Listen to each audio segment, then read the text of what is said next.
안녕하십니까. 중앙대학교 병원 구강암면외과 부교수로 재직 중인 이의룡입니다. 반갑습니다. 먼저 이 유튜브를 시청하시는 모든 분들 2024년 건강하시고 복 많이 받으시기를 기원합니다. 오늘은 광대를 재건하는 여러 가지 방법에 대하여 말씀을 드리고자 합니다. 광대는 우리 얼굴뼈 중에 가장 중요한 뼈라고 해도 되는 그런 중요한 얼굴의 골격을 이루고 있는 뼈인데요.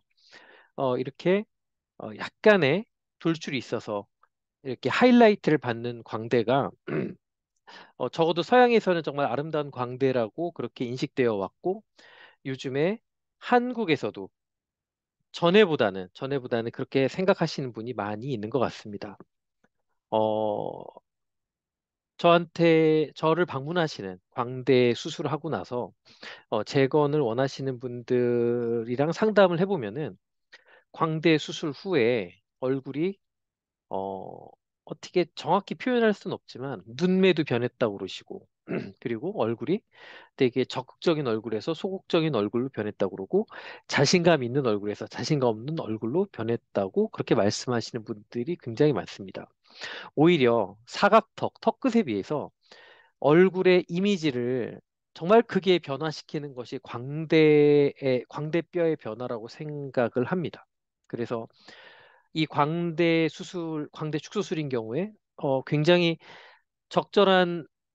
적절한 적응증으로 시행하게 되면 정말 너무도 좋은 훌륭한 결과를 내는 수술입니다. 저도 이 광대 수술을 필요하신 분들한테 했을 때 정말 미적 결과가 정말 뛰어난 것을 많이 많이 관찰해 왔는데요. 하지만 광대뼈를 건들면 안 되는 분들을 수술했을 때는 정말 환자분들이 크게 충격에 빠지는 그런 얼굴뼈 수술인 것 같습니다. 4, 5년 전만 해도 이런 환자분들이 많았습니다. 이렇게 어, 정말 골결손이 크거나 아니면 완전 분류압돼서 하방 변이가 되거나 골결손이 크고 이렇게 유합은 되어 있지만 한 구석에 이렇게 골결손이 굉장히 큰 경우 또는 이렇게 아치 뼈가 연속성이 없는 경우 이렇게 좀 이분은 좀 심각한데 이런 식으로 광대뼈가 정말 기형에 가까울 정도로 이렇게 결손이 있는 환자분들이 많았습니다. 이런 환자분들은 대부분 어, 자가골보다는 티타늄이나 그런 것들을 통해서 이렇게 연속성을 이렇게 이루어주는 그런 수술을 많이 했었는데 요즘에는 이런 환자분들은 많지 않고 대부분은 물론 페이거나 그런 어, 골 결손이 있는 환자분들도 계시지만 대부분은 광대 수술 후에 발생하는 그런 미적인 결과나 혹은 볼페임 그런 연조직 변화, 연조직 문제 때문에 많이 방문을 하고 있습니다. 광대 제거는 크게 두 가지로 나눌 수 있겠는데요. 첫 번째는 보형물을 사용한 방법이고 두 번째는 광대 재위치를 하는 방법입니다. 보형물과 광대 재위치는 제가 추후 케이스를 보면서 설명을 해드리도록 하겠습니다. 보형물은 크게 티타늄, 실리콘, 자가골 제가 사용하는 건 이렇게 세 가지를 사용하는데 각각의 적응증이 다릅니다. 저는 가능하면은 제 수술의 그 철학은 환자분들이 수술을 하고 적어도 3개월 후부터는 수술 결과에 대해서 신경 쓰지 않고 수술한 거를 그냥 잊어버리고 사는 게 저는 제 목표인데요. 그래서 이런 티타늄이나 실리콘이 있다면은 아무리 수술이 잘 됐다고 그래도 좀 신경이 쓰일 것 같습니다. 쓰일 것 같아서 저는 가능하면은 이렇게 신경이 쓰이지 않도록 자가골이 되면은 자가골은 신경 안 써도 되잖아요. PCL은 녹으니까. 그래서 가능하면 이 방법을 사용을 하는 게 제 철학에는 맞는 방법인데 근데 경우에 따라서 사용할 수 없는 경우들이 있습니다. 티타늄은 결손이 너무 심할 때 그리고 광대 연속성이 없을 때 그렇게 사용을 하고 실리콘은 성장기 안면경 환자들, 예를 들면 트레처 콜린스 신드롬 같은 이런 광대가 저형성되는 그런 기형 환자분들이 있는데요. 그런 분들 어렸을 때부터 어렸을 때부터 수술을 해주고 있는데 그런 경우에 여러 번 생애 성장 주기에 따라서 여러 번 보형물을 바꿔야 되니까 가능하면은 좀 저렴한 걸로, 그리고 가능하면은 다음에 CT를 찍었을 때 CT에 그런 그 노이즈가 생기지 않는 실리콘으로 하고 있고요. 그리고 가끔은 그 양악 수술을 하는 환자분들 중에 앞광대 부분이 너무 평평한 환자분들, 실리콘으로, 환자 맞춤형 실리콘으로 그곳을 이렇게 넣어서 약간 오그멘테이션을 해주고 있습니다. 자가골은 PCL과 함께 사용할 수도 있고, PCL 없이도 사용할 수가 있습니다. 제가 주로 사용하는 PCL과 자가고를 사용하는 부분은 어떤 부분이냐면은 퀵광대 하신 분. 퀵광대가 뭐냐면은 전체적으로 광대를 절골해서 집어넣는 게 아니라 부분적으로 하는 광대거든요. 또는 갈아서 광대가 결손이 있을 때. 그런 경우에는 광대를 재위치를 하면은 광대가 전체적으로 나오기 때문에 재위치는 맞지 않고 이렇게 그 결손이 있는 부분만 채워주는 자가골로 하고 있고, 그리고 또 많은 분들이 광대 수술 후에 얼굴이 패인 것을 호소를 하시는데요. 그런 경우에 골이 패인 위치와 피부가 패인 위치가 일치할 때, 그 CT로 제가 볼 수 있는데, 그런 경우에는 자가골로 하고 있습니다. 그리고 45도나 앞광대는 좀 나왔으면 좋겠는데, 옆광대가 넓어지는 것을 원치 않는 환자분들인 경우에는 광대 재이치하면 다 넓어지니까 자가골을 통해서 그쪽에 있는 결손을 채워주고 있습니다. 광대 재위치를 하는 경우는, 자, 첫 번째 가장 중요한 게 기능적인 문제가 있을 텐데, 광대를 안으로 이렇게 집어 넣으면은 입 벌리는, 그러니까 개구에 문제가 생길 수가 있습니다. 개구에 문제가 생길 수도 있고, 또는 턱관절에 문제가 생길 수도 있고. 그래서 광대가 재위치되어서 기능적인 문제가 있을 때는 이건 광대를 재위치를 해야 되고요. 그리고 광대 절골 수술을 하고 광대 수술 전으로 돌아가고 싶을 때, 그리고 또 마지막으로는 얼굴 처짐이 다른 방법으로 개선이 안 될 때, 이거는 제가 계속 보고 있습니다. 이건 환자분들 계속 팔로우를 하면서 보고 있는데, 처짐이 개선이 되는 경우를 확인을 많이 하고 있습니다. 이따가 보여드릴 건데요. 처짐이 개선이 되는 부분은 주로 요 볼 쪽에서 많이 처짐이 개선이 되고, 요 앞쪽은, 그러니까 그 제가 이건 좀 이따 제가 그 실제 예를 보면서 말씀을 드리도록 하겠습니다. 이 실례인데요. 이분인 경우에는 이렇게 트레초콜린스 신드롬으로 이렇게 광대에 뼈 자체가 없는 그런 기형이 있습니다. 앞에 뼈가 이렇게 안화골도 없고 없는 경우에 이렇게 그 티타늄으로, 자가골이나 다른 방법을 쓰기에는 너무나 아래 그 베이스를 주고 있는 뼈가 없기 때문에 이럴 땐 어쩔 수 없이 실리콘으로 재건을 한 경우고, 그리고 여사세인데요. 여사세인데 트레초콜린스 신드롬입니다. 이렇게 안화 하연이 없고 광대가 없고 이런 경우에는 어, 실리콘으로 환자 맞춤형 실리콘으로 이렇게 재건을 하고 있습니다. 그러니까 아이가 커가면서 초등학교에 들어갔을 때 또는 중학교에 들어갔을 때 성장 전까지 한 두 번 정도 바꿔줄 생각을 하고 있고요.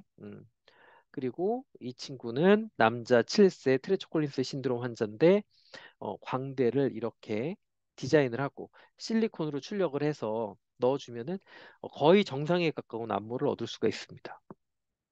자, 그리고 자 이제 그 좋은 결과, 광대 재위치인데요. 광대 재위치는 예를 들어서 이분인 경우에 수술 전후 저한테 오셨을 텐데 광대가 이렇게 많이 이렇게 들어가 있음을 확인이 됩니다.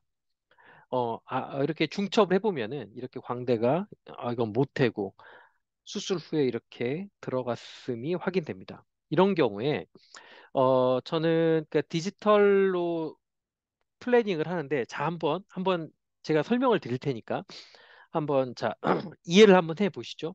이게 저한테 왔을 때 수술 후 모습입니다. 그리고 이 회색이 모태뼈입니다. 모태뼈를 중첩을 합니다. 중첩을 하고서, 그리고서 이 뼈, 그러니까 이동된 뼈를 원래 모태뼈에 원래 있었던 곳으로 이렇게 이동을 합니다. 그럼 이곳에 있었거든요. 이만큼은 그러니까 제거된 거죠. 제거된 거. 광대 수술하면서 이만큼은 제거된 뼈입니다. 그래서 이렇게 보면은 이만큼의 골 결손이 생겼습니다. 근데 이것을 이곳에다가 예를 들어서 자가골로 넣으면서 이렇게 수술하는 건 솔직히 거의 불가능에 가깝거든요. 그래서 어쩔 수가 없이 이 그 광대뼈가 밖으로 나온 채로, 그러니까 수술 전과 이렇게 그 외측으로 펼쳐진 것을 유지한 채로 골결손이 가장 없는 골이 가장 접촉이 좋은 곳으로 이것을 이동을 합니다. 그렇게 해서 최종 위치를 물론 환자분과 상의를 해야 되겠지만 최종 위치를 잡고, 그리고 제가 아무리 수술을 잘한다고 해도 이렇게 단순히 이렇게 시뮬레이션을 했다고 이것을 수술장에서 그대로 이것을 재현할 수는 없습니다. 그래서 수술장에서 그 수술이 잘 될 수밖에 없는 방법을 이렇게 하고 있는데요. 가이드와 이렇게 환자 맞춤형 플레이트를 사용을 해서 가이드를 넣고 이렇게 구멍을 뚫고 환자 맞춤형 플레이트로 이 환자 맞춤형 플레이트에는 이 광대가 움직이는 그 위치 정보가 이 안에 들어있기 때문에 그 치아는 가장 우리 몸에서 가장 좋은 레퍼런스고요. 치아에다가 이거 가이드를 껴서 구멍을 뚫고 절골을 하고, 그리고 이 플레이트로 고정을 하면은 이론적으로 이 광대뼈가 우리가 원하는 수술 후의 위치로 시뮬레이션 된 대로 위치를 하게 됩니다. 물론 수술하면서 여러 가지 오차가 발생할 수 있겠지만은 꽤 정확하게 수술할 수가 있습니다. 그래서 이분 같은 경우에는 모태고 수술 후고 이 방법을 써서 이렇게 재위치한 건데 꽤 비슷하게 이렇게 돌아갔음을 확인할 수가 있습니다. 이분은 여자 27세 환자분인데 광대 수술 후 발생한 우측 볼페임을 개선 원한다라는 주소로 내원하셨습니다. 왼쪽은 괜찮은데 오른쪽 이렇게 볼페임을 주소로 내원하셨습니다. 그래서 여기 보면은 좌우의 광대를 비교를 해보면 분명히 우측 광대가 좌측 광대보다 더 많이 들어갔음이 확인이 되고요. 여기 보면 이렇게 디펙트가 있고 이쪽은 왼쪽은 잘 됐습니다. 그래서 여기 보면은 볼페임이 발생을 했습니다.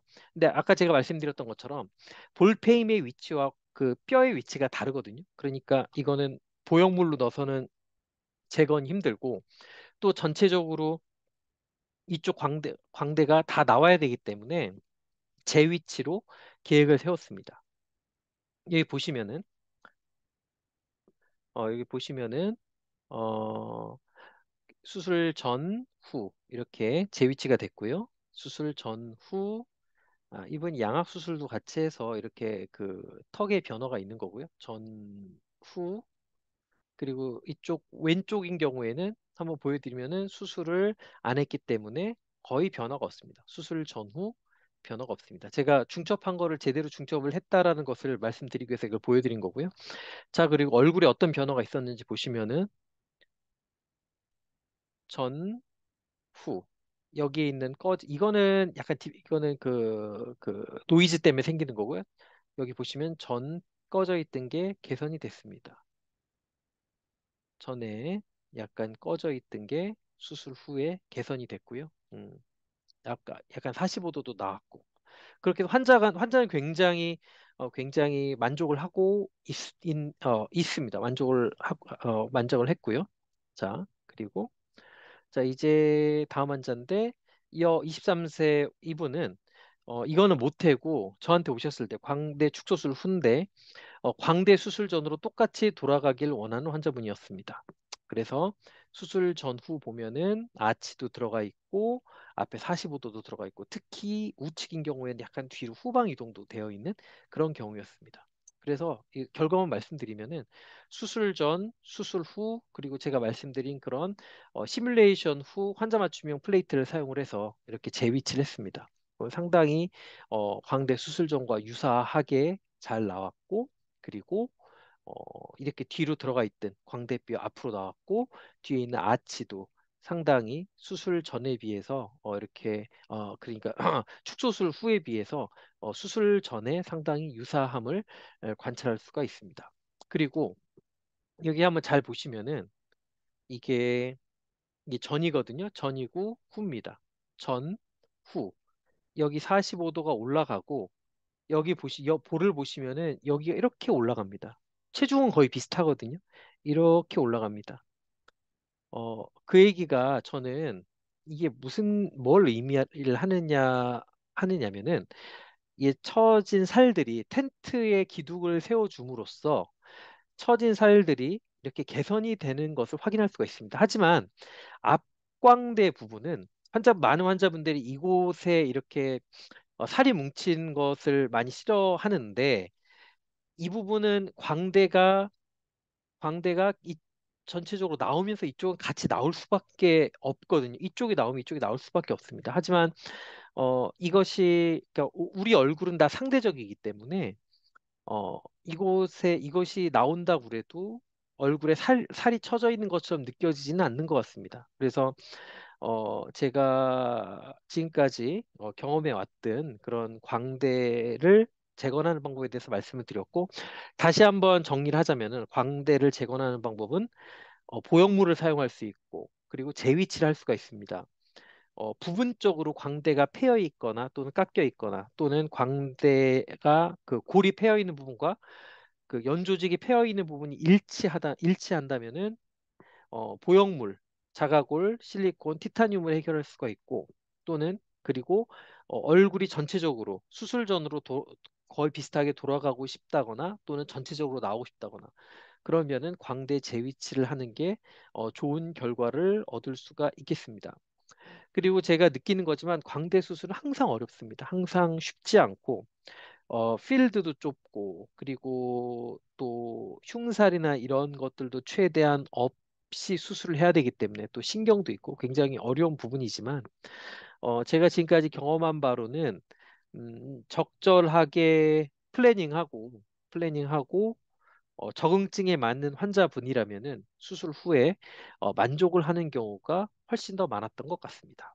예, 오늘은 여기까지 말씀드리고 다음에 더 좋은 그런 주제로 찾아뵙도록 하겠습니다. 경청해 주셔서 감사합니다.